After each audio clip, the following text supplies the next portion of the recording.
Hey, this is Victor Antonio, and welcome to my new series called Sales Conversations. Now, over the last few years, we know that selling has changed. The buyer is more informed, more knowledgeable, and doesn't want basic information. So all of a sudden, we have this realization, that we need to have better sales conversations with our customers. Now, it may seem intuitively obvious, but you know what? We don't really do that. Today, we're still used to going in to talk to a customer, asking 20, 50 questions, trying to figure out what their need is, develop the pain, the problem, try to exacerbate that pain and problem to convince them to actually make a change.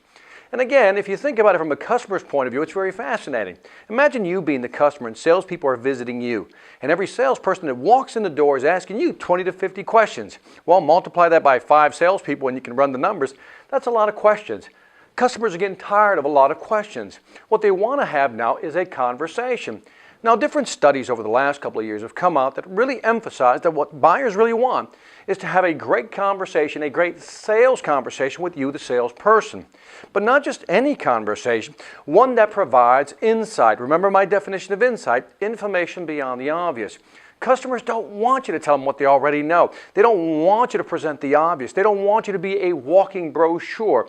They want to have an engaging sales conversation, but one where they can actually walk out of that room going, wow, that was worth the 45 minutes, 1 hour time I spent with that salesperson, and I'd do it all over again. Now think about that. This is what customers are demanding today.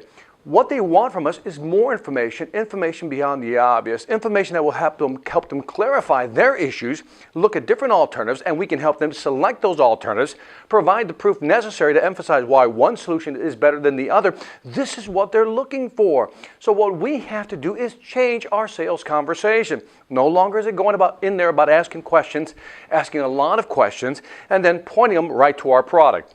What we want to do is establish a dialogue. But first we have to figure out a way how to do it. How do we have an engaging sales conversation? So for this series, Sales Conversations, I want you to imagine the following scenario. You're asked to do a presentation. You're given the time to do a presentation. You have 45 minutes to do your presentation. What's the structure? How should you structure your presentation? That's what this series is about. You have 45 minutes to present, and you have to make it engaging, you have to make it compelling, and you have to provide insight. But at the end of the day, all these pieces of information have to lead back to your solution. But how do you do it in such a way that the buyer doesn't shut down and feels that you're selling them? What we want to have is a sales conversation. So in this series, I'm going to help you structure your 45-minute presentation.